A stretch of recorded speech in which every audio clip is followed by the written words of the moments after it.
Hello' বন্ধুসকল, মই doctor Sourav Bora আৰু আপোনালোকে চাই আছে মেডিকেল ডিছকাশ্যন এপিছড নম্বৰ 41। আজি আমি ডিছকাশ্যন কৰিম এটা কমন টপিক হৈছে সাইনোচাইটিছ। ছাৰ, আমি আপোনাৰ পৰা জানিব বিচাৰিম সাইনোচাইটিছ সাইনাছ বুলিলে কি বুজা যায় আৰু ইয়াৰ মানৱ দেহত ইয়াৰ কাম কি? সো সাইনোচাইটিছ বা পেৰানেজেল যিবিলাক সাইনাছ থাকে য'ত ইনফেকশ্যন হ'লে আমি সাইনোচাইটিছ বুলি কওঁ। এইটো এটা গুৰুত্বপূৰ্ণ বিষয় বিকজ সাইনোচাইটিছ বিশেষকৈ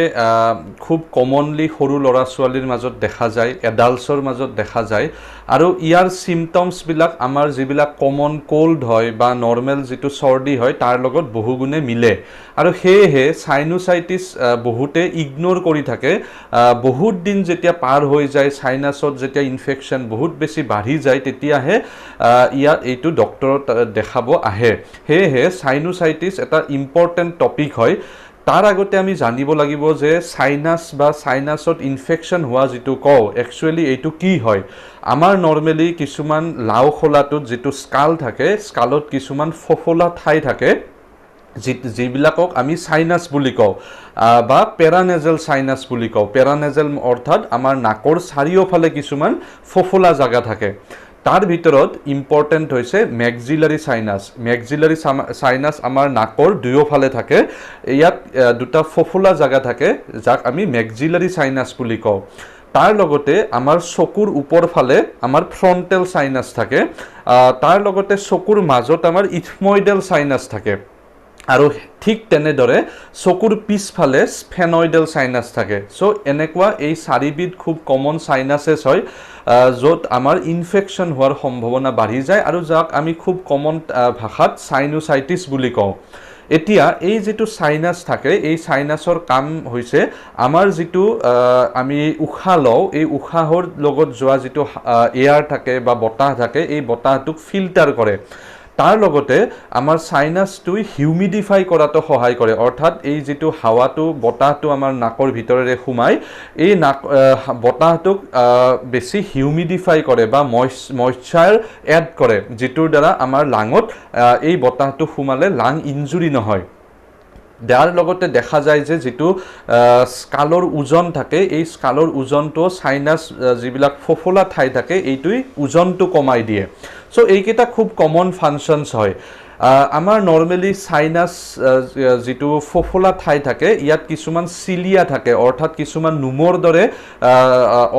অংগ থাকে যাক আমি চিলিয়া বুলি কওঁ। আৰু যিহেতু ইয়াৰ ভিতৰতো এটা ছাল থাকে যিটো মিউকাছ মেমব্ৰেন বুলি কওঁ, সেই ছালটোৰ পৰা বিভিন্ন ধৰণৰ চিক্ৰেশ্যনছ ওলায়, ৰস ওলাই থাকে, আঠাজাতীয় বস্তু ওলায়। চ' এই গোটেইবিলাক এই যিবিলাক নোমৰ দৰে অৰ্গেনছ থাকে যাক চিলিয়া বুলি কওঁ, এইবিলাকে বাহিৰত ওলাই দি থাকে যাতে এই ফফলা জাগাটো ফফলা হৈ থাকে। আৰু এই যিকেইটা সাইনাছ থাকে, এই সাইনাছবিলাকত হাৱাটো আহা যাহা কৰিবৰ বাবে এটা কিছুমান ফুটা থাকে যাক অষ্টিয়াম বুলি কওঁ। চ' নৰ্মেল সাইনাছৰ এনাটমিটো এইটো হয়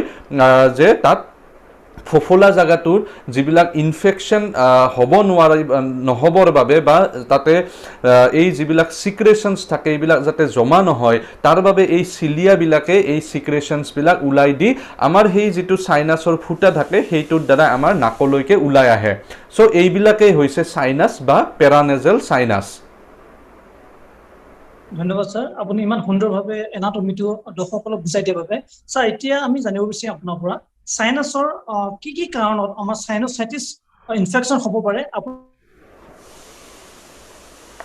নৰ্মেলি সাইনাছ বা সাইনাছৰ ইনফেকশ্যন যাক আমি সাইনোচাইটিছ বুলি কওঁ, এইটোৰ খুব ইম্পৰ্টেণ্ট বা খুব কমন কাৰণ হৈছে ভাইৰেল ইনফেকশ্যন। বেছিভাগ আপাৰ ৰেছপিৰেটৰী ভাইৰেল ইনফেকশ্যনৰ ফলত এজন ব্যক্তিৰ সাইনাছত ইনফেকশ্যন হয়।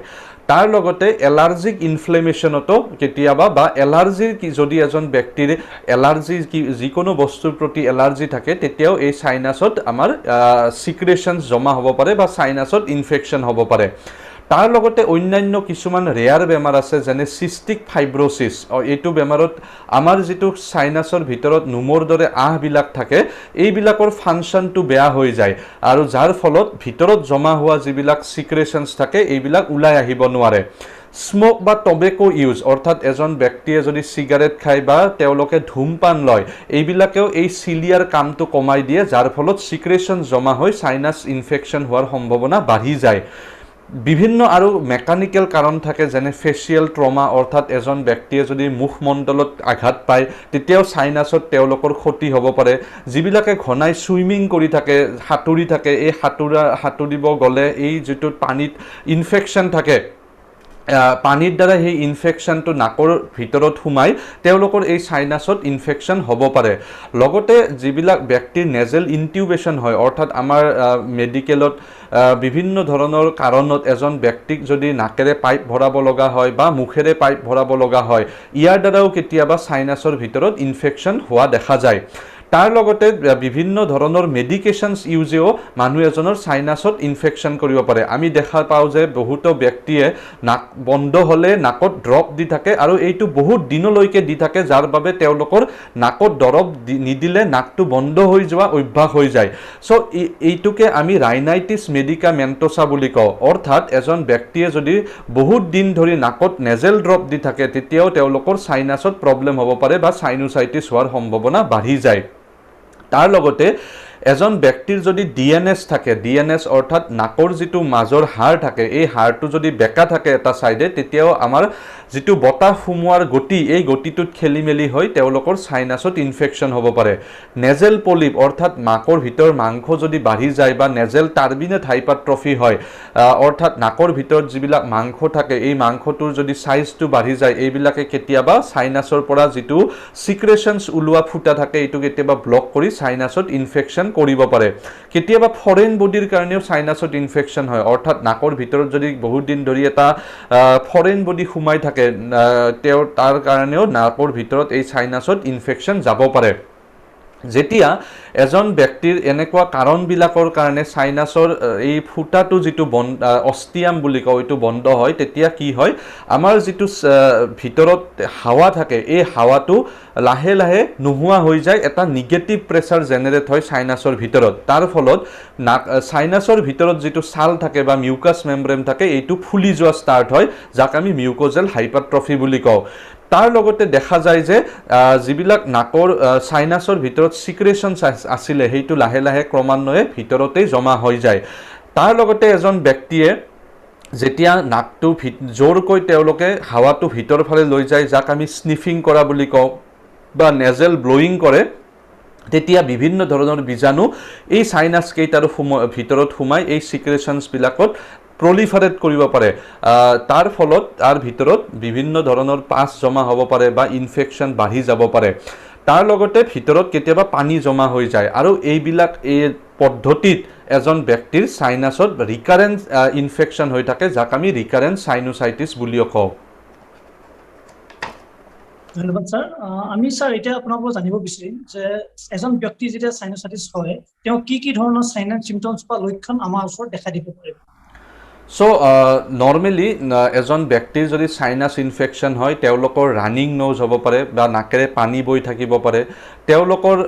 যিবিলাক কমন কোল্ডৰ চিম্পটমছ হয় নৰ্মেল চৰ্দি হ'লে যিবিলাক চিম্পটমছ হয় সেইবিলাক দেখা পোৱা যায় তাৰ লগতে পোষ্ট নেজেল ড্ৰিপ হ'ব পাৰে অৰ্থাৎ নাকৰ যিবিলাক বা সাইনাছৰ পৰা যিবিলাক ৰস ওলাই থাকে সিক্ৰেশ্যনছ ওলাই থাকে এইটো কেতিয়াবা নাকৰ পিছফালে গৈ আমাৰ থ্ৰোট ইৰিটেশ্যন হোৱাৰ ফলত বাৰম্বাৰ কাহ হৈ থাকিব পাৰে যদি সাইনাছৰ ইনফেকশ্যন খুব বেছি বাঢ়ি যায় তেনেহ'লে দেখা যায় যে তেওঁলোকৰ মুখমণ্ডল ফুলি যাব পাৰে কেতিয়াবা গালত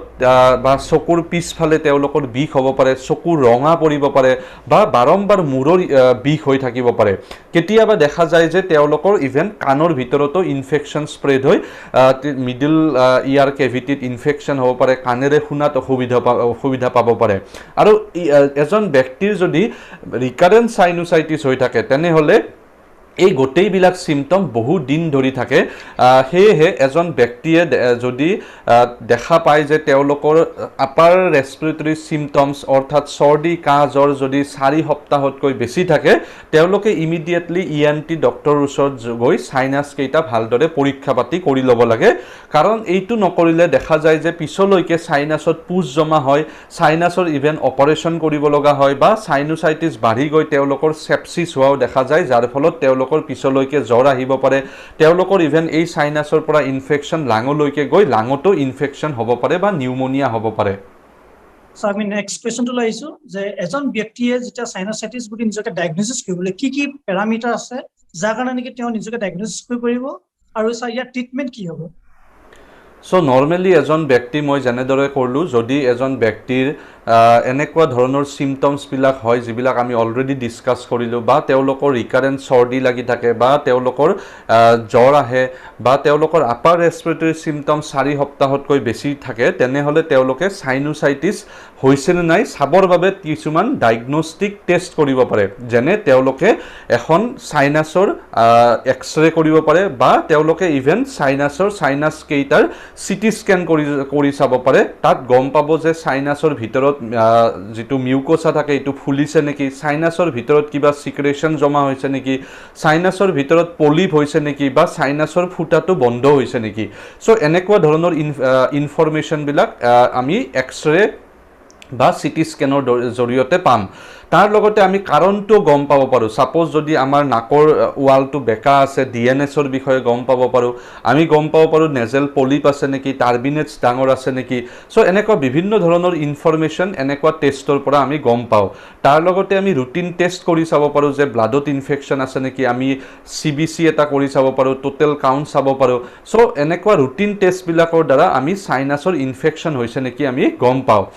ট্ৰিটমেন্ট বুলি ক'ব গলে আমি কাৰণটো ট্ৰিট কৰিব লাগে অৰ্থাৎ যেটো কাৰণত সাইনাছৰ ইনফেকশন হৈছিলে হেইটো কাৰণ ট্ৰিটমেন্ট কৰাটো দৰকাৰী হয় সাপোজ কাৰোবাৰ যদি ডিএনএছ আছে তেওঁলোকে এই ডিএনএছ টোৰ অপাৰেশন কৰি সিধা ওয়ালটো সিধা কৰি ল'ব লাগে তাৰ লগতে তেওঁলোকৰ যদি ইনফেকশন ব্লাডলৈকে গুচি গৈছে এন্টিবায়োটিক্স ল'ব লাগে ভিতৰত যদি পুজ জমা হৈছে এন্টিবায়োটিক্স ষ্টাৰ্ট কৰিব লাগে আৰু কেতিয়াবা কি হয় আমাৰ যদি ফুটাটো যেটো সাইনাছৰ ফুটা থাকে এটো যদি বন্ধ হৈ থাকে কেতিয়াবা বেলুন ডাইলেটেশন কৰিব পাৰি অৰ্থাৎ বেলুনৰ দ্বাৰা এটো এটা প্ৰসিজাৰ থাকে যেটোত এটা বেলুন হুমাই দি ফুলাই এই ফুটাটো খুলাই দিব পাৰি যাৰ ফলত তাৰ ভিতৰত জমা হোৱা পুজখিনি